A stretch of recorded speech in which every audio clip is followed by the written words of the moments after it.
religiosa es absurdo. Es tan absurdo como decir libertad atea. La libertad no es religiosa, la libertad es libertad de conciencia, y la conciencia es libre para moverse entre opciones, bien sean religiosas, bien sean agnósticas, bien sean ateas. Cuando hablamos de libertad religiosa, estamos circunscribiendo el ámbito de la libertad a la opción religiosa, cuando las opciones agnóstica y atea son opciones espirituales. Ojo con lo que digo. La espiritualidad no puede reducirse al ámbito de la religión.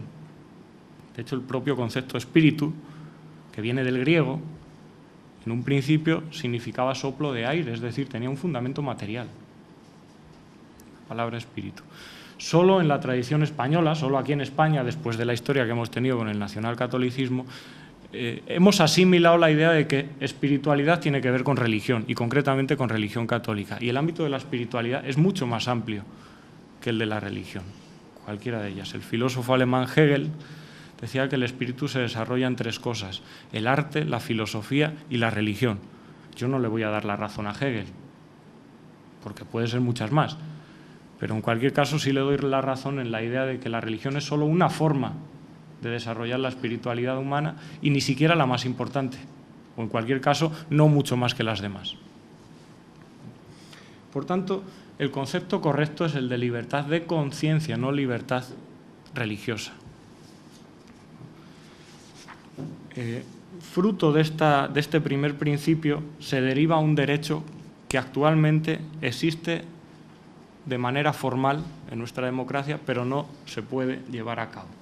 Es el derecho de apostasía, ¿no?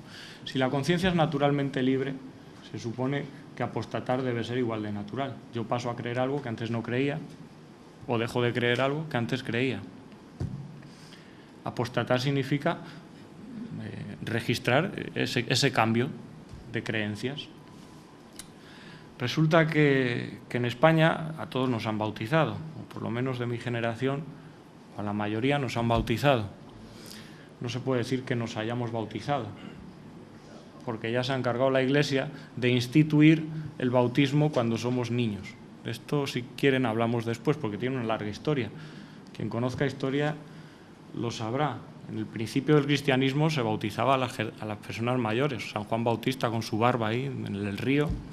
¿En qué momento de la historia la Iglesia decide que hay que bautizar a los niños antes de que ellos sean los propios electores los que deciden si quieren ser bautizados o no?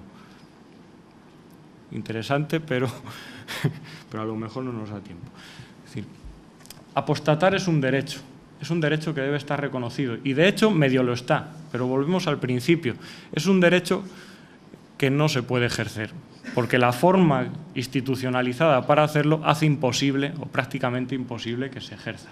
Si uno quiere apostatar, quizás Miguel lo sabe mejor que yo, si uno quiere apostatar tiene que escribir, hacer una carta solicitándolo a la parroquia donde fue bautizado, te tienen que devolver la Iglesia un certificado de conformidad, ese certificado tiene que ir al obispado, el obispado te tiene que devolver otro, y entre esos dos se queda por el camino, porque no les interesa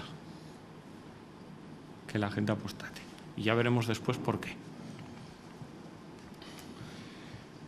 Por tanto, la separación laica entre el Estado y las Iglesias consiste básicamente en un intento por fomentar la emancipación de la conciencia. La conciencia no puede estar sometida, no puede ser cautiva, indirecta o directamente, tiene que ser libre, y para eso es necesario que el Estado se separe de las Iglesias y las Iglesias se separen del Estado. La neutralidad laica, ¿no? Lo que pasa es que la neutralidad entendida en el sentido del laicismo es diferente de la neutralidad que dice la Iglesia. La separación para ellos es tú, Estado, no te metes en mis cosas, pero yo sí me meto en las tuyas, ¿no? Mientras que el laicismo propugna una separación en doble sentido, recíproca.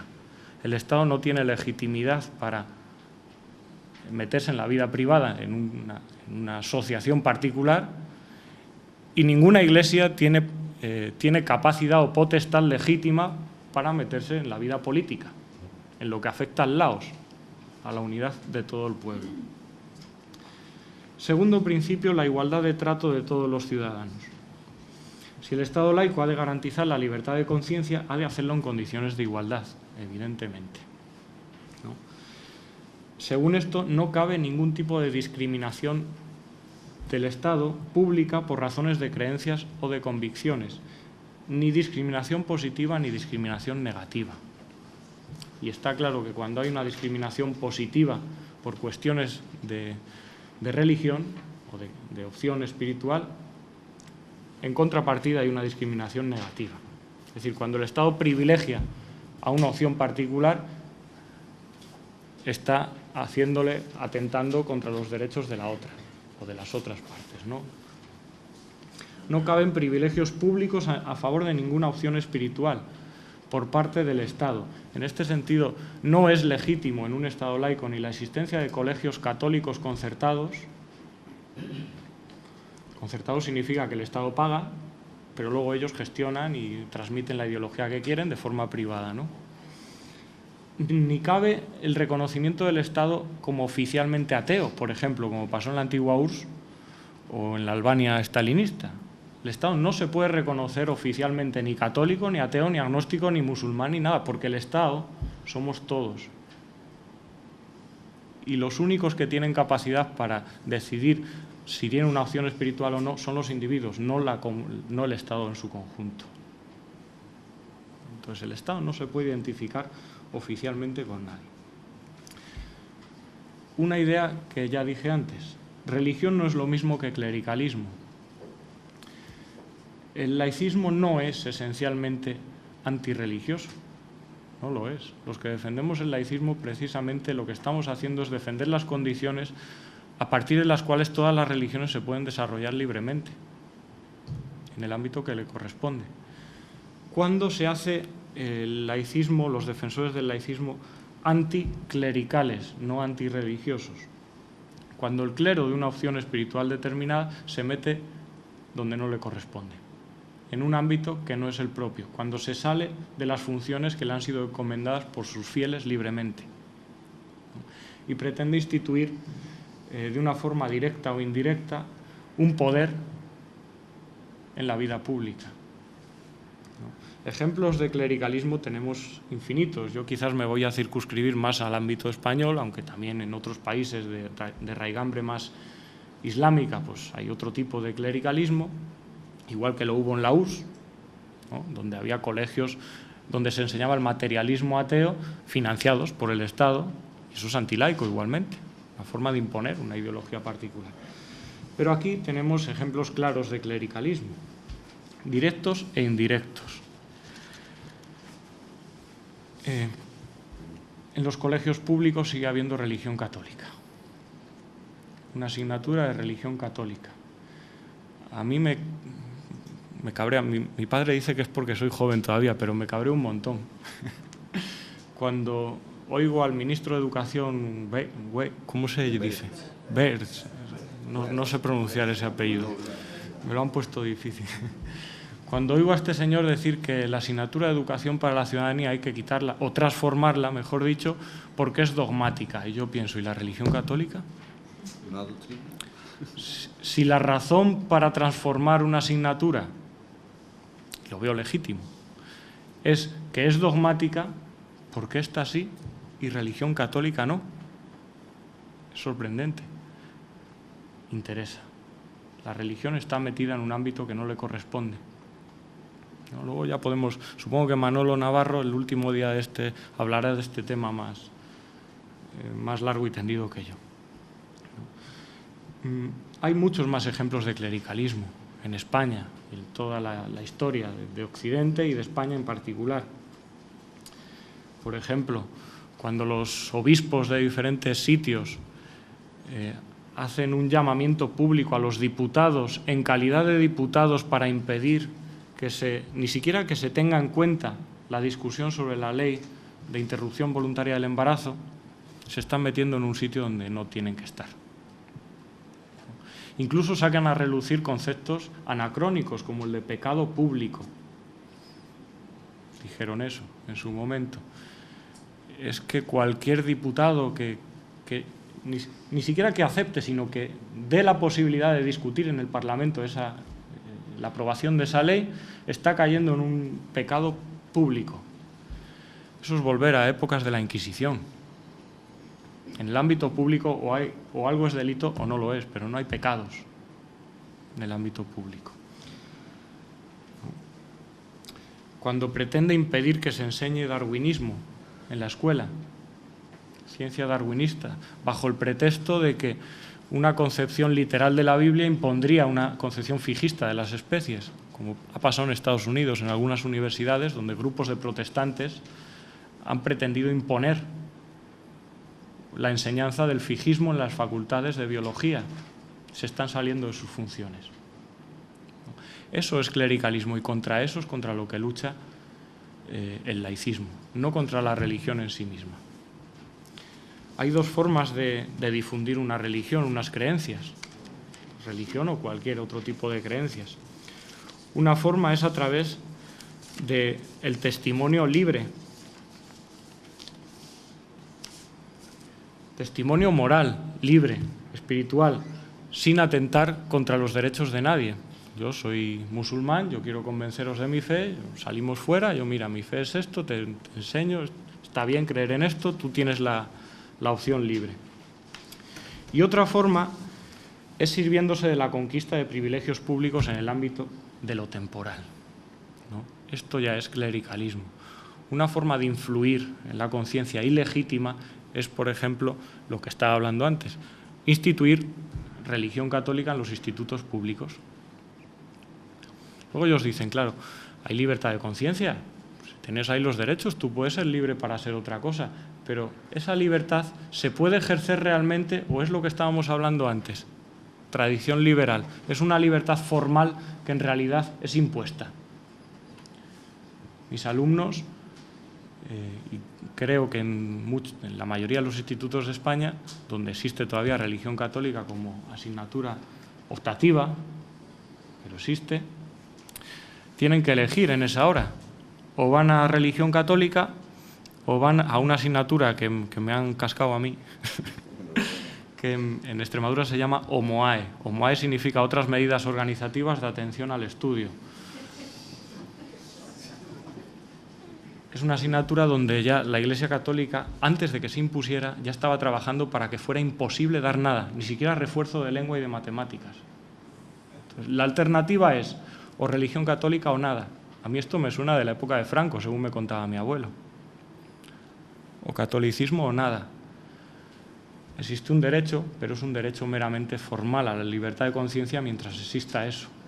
El ideal republicano del Estado exige que los derechos se puedan ejercer activamente y este tipo de imposición clerical está impidiendo que, en este caso, los niños puedan ejercer ese derecho activamente. Pues son presas de una religiosidad cautiva, forzada, de una forma o de otra. Y qué decir tiene de la financiación pública de la Iglesia por parte del Estado, que eso es otra parte ya más visible, ¿no? El caso del bautismo, del que hablaba antes, es un tema sobre el que estoy trabajando ahora y todavía no tengo todas las ideas claras, pero quizás me pueden ayudar a aclararlas. Tiene que ver cuándo se instituye el laicismo como una obligación en los niños recién nacidos. Tiene que ver con la expulsión de los moriscos de España ya por el siglo XVI.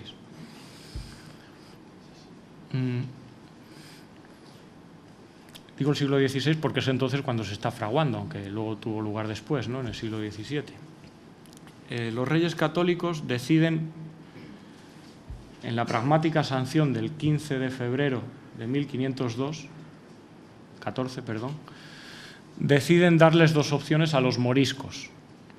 Esas dos opciones eran o convertirse al cristianismo o ser expulsados del territorio de la península.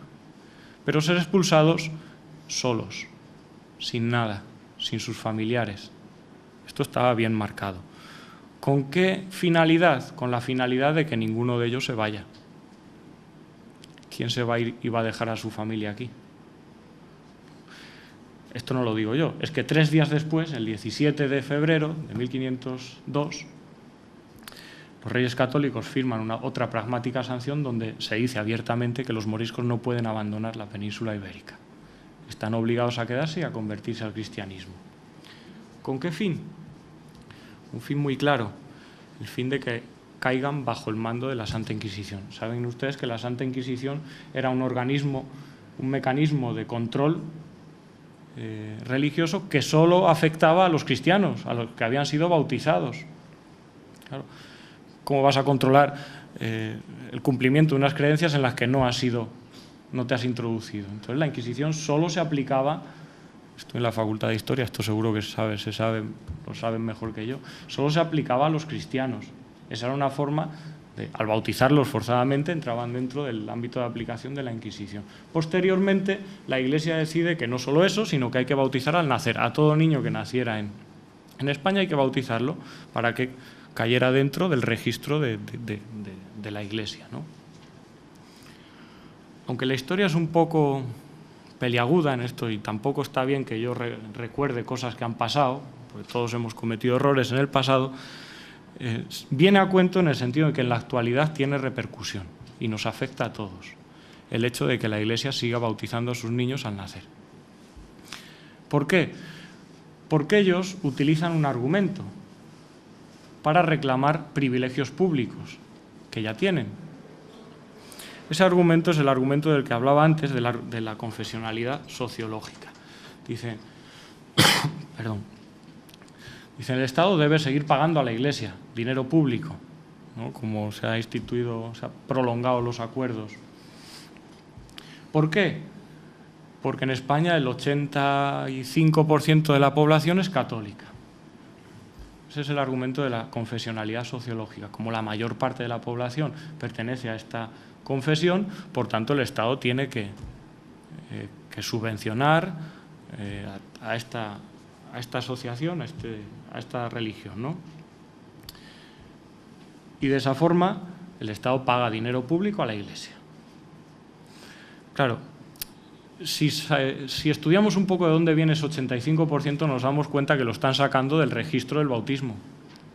Por eso les interesa tanto que la gente se bautice antes de tener conciencia de. Incluso hubo un grupo en el siglo XVII y XVIII dentro del cristianismo que se llamaron los anabaptistas. Los anabaptistas, la propia palabra significa bautismo, vuelta al bautismo, ¿no? Y defendían esta idea de que no valía un bautismo cuando la persona que se está bautizando no tiene conciencia de lo que está haciendo. Entonces el único bautismo que vale es el que se realiza con la conformidad de la persona que se está bautizando. Fueron masacrados por la Iglesia oficial. Es decir, todo esto es un programa que viene de atrás, no me lo estoy inventando ni estoy tirando piedras sobre un enemigo. No, esto tiene un fundamento real y tiene unas consecuencias y las consecuencias están bien claras. Las consecuencias actualmente son que en 1979, un año después, unos meses después de haberse firmado la Constitución española que tenemos ahora, la Iglesia ratifica los acuerdos que Franco había firmado con la Santa Sede en el 53. Es decir, el concordato de España, del Estado español con la Santa Sede, con el Vaticano, sigue vigente. Porque antes de firmarse la Constitución ya estaban trabajando en la ratificación de esos acuerdos. Y esos acuerdos conllevan que sigan teniendo los privilegios que antiguamente tenían, tanto económicos como militares, como políticos. Hace unos días veía yo a los políticos jurar su cargo con una cruz más grande que ellos mismos. Por cierto, en esos acuerdos, no sé si por descuido de la Iglesia, que tuvo muy pocos, anotaron dos frases en uno de esos puntos. En el artículo 2.5 dice: la Iglesia Católica se compromete en los próximos años a trabajar por la autofinanciación. Es decir, legalmente el Estado podría demandar a la Iglesia por incumplimiento de esos acuerdos. La Iglesia no solo, 33 años después, la Iglesia no solo ha muerto como Jesucristo, sino que se ha hecho más fuerte como las mantis religiosas, comiéndose a todos los que... ¿no? Una cosa espectacular, pero bueno, seguimos ahí. luchando. Por tanto, no hay igualdad de trato de los ciudadanos, o si la hay de forma formal, exclusivamente formal.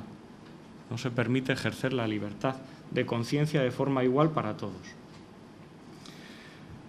La neutralidad laica no es relativismo. A veces parece que los defensores del laicismo estamos diciendo, bueno, tú tendrás tus principios morales y otros tienen otros. No. El laicismo se fundamenta en unos principios morales universales. Y los principios morales universales no son los particulares, es lo que ellos querrían.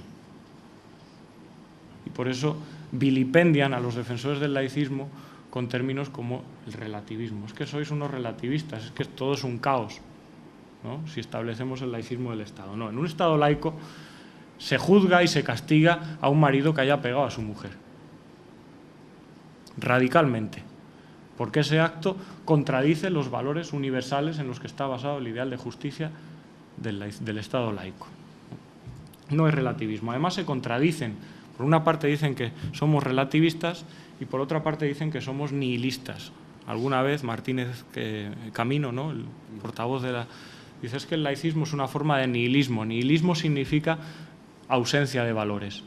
Pero o somos relativistas o somos nihilistas. Y luego además llega Andrés Ollero, que es un teólogo español muy activo actualmente, y dice que el laicismo es un totalitarismo. Entonces a mí ya me descuadra completamente. O una cosa o la otra, pero todas a la vez no. Totalitarismo es cuando se impone unos valores, ¿no?, en el espacio público. Entonces no se puede ser todas las cosas a la vez, no somos ninguna. El laicismo, el Estado laico no es ni nihilista porque tiene unos valores claros, ni es relativista porque esos valores morales son de carácter universal, ni es una perspectiva totalitaria porque propugna la separación entre el ámbito público y el ámbito privado, donde cada cual puede ejercer su libertad de conciencia como quiera. Tercer principio. El principio de la universalidad de la razón pública. Quizás este es el más importante, desde mi punto de vista, y el que menos se tiene en cuenta.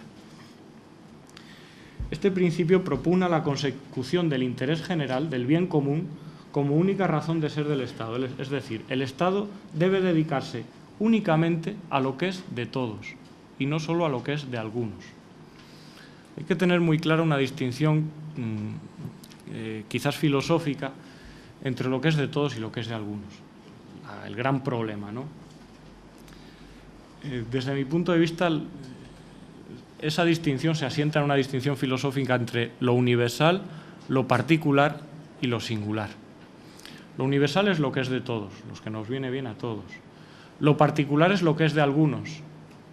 Y lo singular es lo que me diferencia a mí, como individuo concreto, del resto. Dentro de lo particular está lo particular individual y lo particular colectivo. Lo particular colectivo, ahí es donde entra la religión. Muchos teólogos suelen decir que la religión es un bien público en España. No es un bien público, no es un bien universal, es un bien particular, aunque esa particularidad sea compartida por mucha gente. Independientemente de eso, siempre pertenece al ámbito de lo particular. Y aquí retomo la relación entre laicismo y republicanismo. El laicismo no es un concepto sociológico, es un concepto político y, como ya dije antes, la política debe desvincularse de lo social. ¿Qué significa esto? Juan Valera lo exponía muy bien con un ejemplo, un experimento mental. En uno de sus artículos sobre la sociedad. Juan Valera es muy conocido por la literatura, pero no es tan conocido por los artículos de problemática social que escribe, aunque son muy interesantes. Juan Valera dice, imaginemos que en esta sala, no sé cuántos seremos, pero el 80% son católicos, el 10% son musulmanes y el otro 10% son judíos. Y no hay ni un solo ateo ni un solo agnóstico. Imaginemos. Es un experimento mental. Si tenemos que ponernos a pensar cuáles son los principios que deben regir la convivencia entre todos los que estamos en esta sala, diríamos que uno de esos principios es la libertad religiosa. Aquí hay católicos, musulmanes y judíos. La libertad religiosa nos viene bien a todos. Diría Juan Valera, no.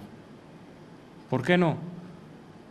Porque los principios universales que deben regir la convivencia no derivan de la eventual situación social que se vive en un momento dado. No deriva de cómo sea la sociedad en ese momento, es decir, de las personas reales que existan en la sociedad, sino de la coexistencia pacífica de las libertades de las personas posibles. Aquí retomo un concepto muy interesante de Kant. Las personas posibles. Entre las personas posibles, aunque aquí en este momento no haya, están también los ateos y los agnósticos. Por tanto, el principio universal en este caso es el principio de libertad de conciencia, no libertad religiosa, incluso en el caso de que no haya ningún ateo y ningún agnóstico en la sociedad. ¿Qué significa esto? Que incluso cuando el 100% de la población son católicos, el Estado no se puede reconocer como católico oficialmente. El Estado tiene que seguir permitiendo la coexistencia pacífica de las libertades de todas las personas posibles, no reales. El Estado laico tiene que desvincularse, los principios políticos del laicismo tienen que desvincularse de las eventuales circunstancias sociales de cada momento. Porque significaría eso que si de repente todos nos volvemos judíos, pues el Estado privilegia a los judíos, ¿no? No puede ser así. ¿No? Esto es lo que significa desvinculación de lo político de lo social.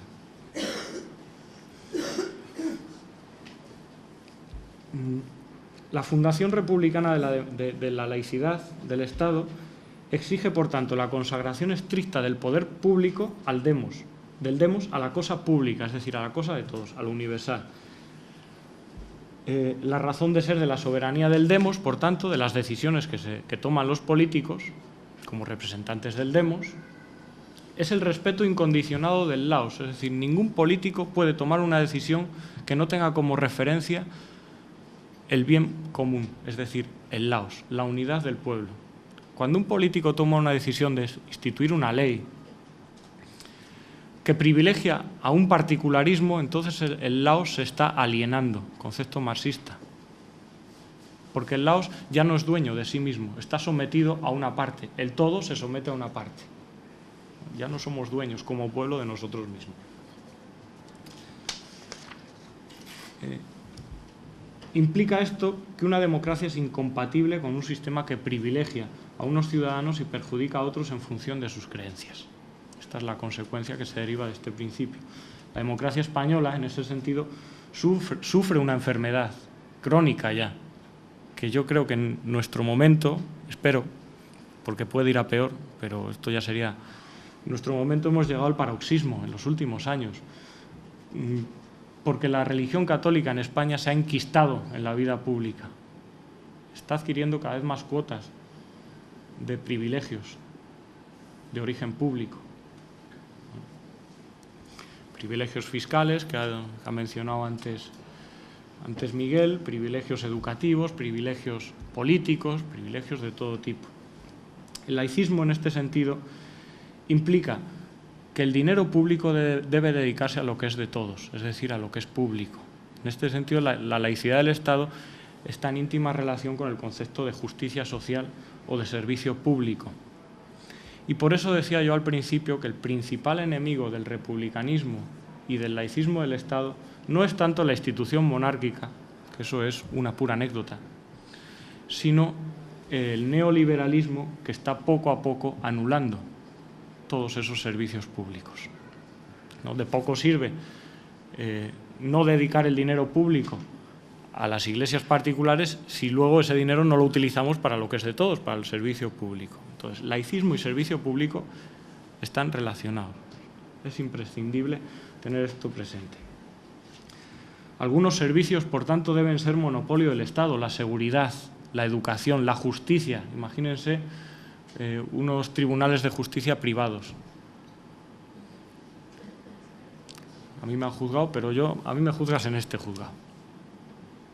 ¿No? ¿Qué pasaría? Todos esos servicios deben ser de carácter público, deben estar sostenidos y financiados por el Estado, no las opciones particulares. las diversas creencias, ¿no? El peligro del neoliberalismo que se ha instalado en lo que se ha llamado el estado del bienestar, que a mi juicio no se ha apoyado sobre criterios ético-políticos, sino sobre criterios de eficiencia económica. En este sentido, yo tengo un artículo publicado por ahí, que si alguien está interesado se lo puedo mandar, aunque no sé dónde está, que distingue entre lo que es el estado del bienestar y el estado social y democrático de derecho.